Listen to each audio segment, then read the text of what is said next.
আসসালামু আলাইকুম। আজকে আমি তৈরি করব কাচ্চি বিরিয়ানি। তো সেই জন্য সব উপকরণগুলো রেডি করে নিয়েছি। সবাই দেখেন, সহজভাবে রেসিপি তৈরি করে দেখাবো। আর এই যে সব উপকরণগুলো আমি একসাথে নিয়ে নিয়েছি। পেঁয়াজগুলো আগে ভেজে নিলাম, আর আলুতে একটু জর্দার রং দিয়ে মেখে নিয়েছি, ভাজবো। আর এই পাশে মাংসটাও আমি রেডি করে নিয়েছি। আর বাসমতি চাল এগুলো 1 ঘন্টা পানিতে ভিজিয়ে রাখবো। আর এই যে পেঁয়াজ বেরেস্তা করা হয়ে গেছে। এখন আমি সব মশলা দিয়ে, যে কাজু বাদাম বাটা, পেঁয়াজ বেরেস্তা, তারপরে যে আমার তৈরি করা মশলা সব কিছু দিয়ে নিলাম। এখন এই যে টক দই দিচ্ছি, পরিমাণ মতো দিয়ে নেবেন সবাই টক দই। আর এই যে কাচ্চি বিরিয়ানির একটা প্যাকেট মশলা কিনেছিলাম, সেটা দিয়ে দিলাম। পরিমাণ মতো লবণ দেওয়ার পরে আমি একটু আদা রসুন দিয়ে দিব, হলুদ মরিচ সামান্য পরিমাণ দিব, খুব বেশি দিব না। আর এই সসটা আমি নিজে তৈরি করেছিলাম, সেই সস একটু দিয়ে নিলাম। তারপর দিলাম ঘি। আর এই রান্নাটা ঘি দিয়ে রান্না করলে বেশি মজা হবে। আর একটু তেল দিলাম, পেঁয়াজ বেরেস্তা করার পর যে তেলটা বেঁচেছিল সেই তেল। যে আদা রসুন দিয়ে সব কিছু দিয়ে এখন 5 মিনিট ধরে আমি মাখাতে থাকবো। মাখানো শেষ, ম্যারিনেট করে এখন আমি এটাও 1 ঘন্টার জন্য রেখে দিব। সব কিছু মশলা দিয়ে মাখানোর পরে অনেক সুঘ্রাণ বের হচ্ছিল। যাই হোক, এই যে মাখানো শেষ। আমি যে পাত্রে রান্না করব সেই পাত্রের মধ্যে একবারে আমি মেখে নিয়েছি, আর যাতে অন্য কিছুতে না দিতে হয়। এখন রেখে দিয়েছি এখানে, দেখেন। এখন আমি এই গুঁড়া দুধটা আর গরুর দুধের সাথে, লিকুইড দুধের সাথে মিশিয়ে রেখে দিব। এই যে প্যাকেটের গুঁড়া দুধ আর আমার বাড়ির যে দুধ ছিল সেটা মিশিয়ে আমি রেখে দিব। আর আরেক পাশে আমি এই দুধের সাথে জর্দার রং মিশিয়ে রেখে দেব। এগুলো আমি পরে রান্না করার সময় দিব। আর এই লিকুইড দুধের সাথে একটু ঘি মিশিয়েও রাখতে হবে।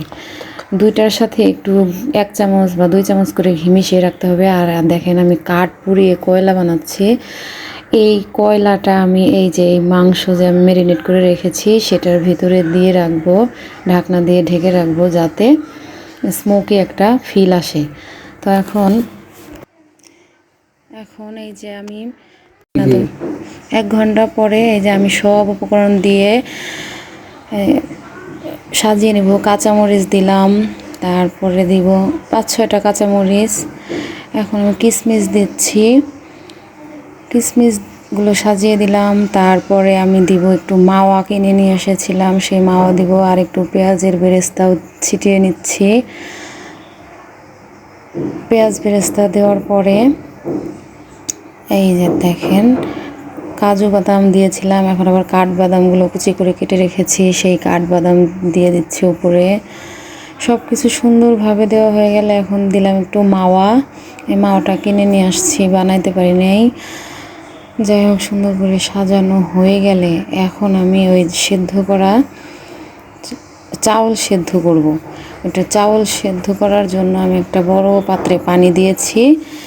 পানি দেওয়ার পরে এই যে এই মশলাগুলো কেনা ছিল সেই মশলাগুলো দিয়ে দিলাম, আর একটু তেল দিয়ে দিলাম যাতে ঝরঝরে হয়। একটু লেবুর রসও দিয়েছি। চাউলগুলো 1 ঘন্টা ভিজিয়ে রাখার পর আমি কিন্তু এইভাবে উঠিয়ে নিয়েছিলাম। দেখেন, পানিটা এখন বলক চলে আসলে সেখানে যে চাউলগুলো দিয়ে দিয়েছি, আর একটু লবণ দিয়ে দিলাম পরিমাণ মতো। চালটা 5-6 মিনিট সেদ্ধ করব। 5-6 মিনিটের বেশি সেদ্ধ করলে চালটা বেশি নরম হয়ে যাবে, কারণ এটা আরও রান্না হবে। তো এই যে আমার চাউলটা হয়ে এসেছে। অর্ধেক হাফ সেদ্ধ করার পর, অর্ধেকেরও কম সেদ্ধ করার পরে আমি এটা নামিয়ে নিব। এই যে দেখেন, সুন্দর হয়ে গেছে। এখন আমি স্ট্রেনার দিয়ে ছেঁকে এই সরাসরি এই যে আমার মাংস ম্যারিনেট করে মশলা দিয়ে সাজিয়ে রাখা সেই পাত্রের মধ্যে আমি সাজিয়ে নিচ্ছি। সবগুলো চাউল আমি এভাবে একটু একটু করে উঠিয়ে নিয়ে দেখেন সুন্দর করে বিছিয়ে দিলাম। সব মশলা সহই কিন্তু দিতে হবে। এই যে এক চামচ করে উঠাচ্ছি আর সাজিয়ে দিচ্ছি। সবগুলো উঠিয়ে নিলাম। আসলে আমি ভাবছিলাম যে এতগুলা হবে না, এখন দেখি চাউল সেদ্ধ করার পরে অনেকগুলো হয়ে গেছে।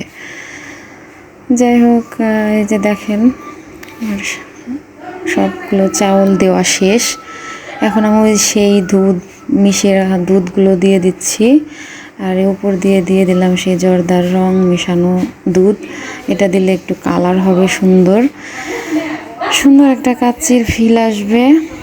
আর এখন তার উপরে আমি দিয়ে নিব ঘি, আবারও আমি ঘি দিয়ে নিব।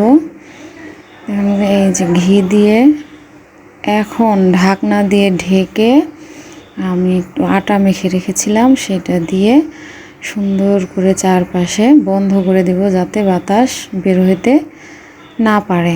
তো এই যে আমার দেখেন চারপাশে আটা দিয়ে ঢেকে দেওয়া শেষ। আসলে এইটা রান্না করতে অনেক সময় লাগে, অনেক প্রসেসিং করতে হয়, অনেক কষ্টের ব্যাপার। তারপরেও চেষ্টা করছি যদি হয়, আগে কখনো এইভাবে রান্না করি নাই। আর দেখুন প্রথমে 7-8 মিনিট একটু হাই হিটে রান্না করতে হবে। চুলাটা আমি একটু বেশি জাল দিয়ে দিলাম।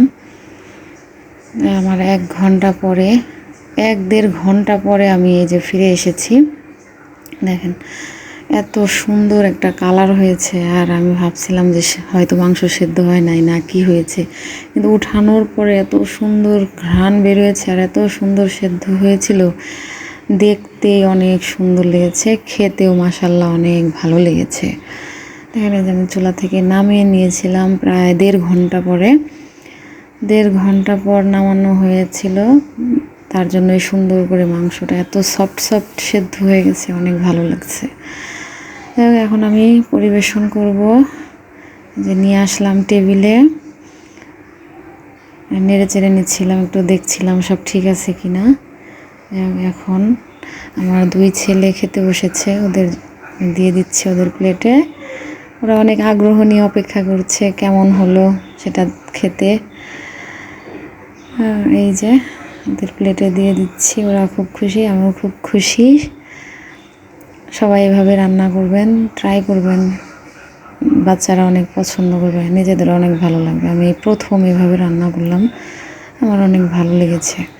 সবাইকে অনেক অনেক ধন্যবাদ। সবাই ভালো থাকবেন, সুস্থ থাকবেন। আল্লাহ হাফেজ। আল্লাহ হাফেজ, সবাইকে ধন্যবাদ।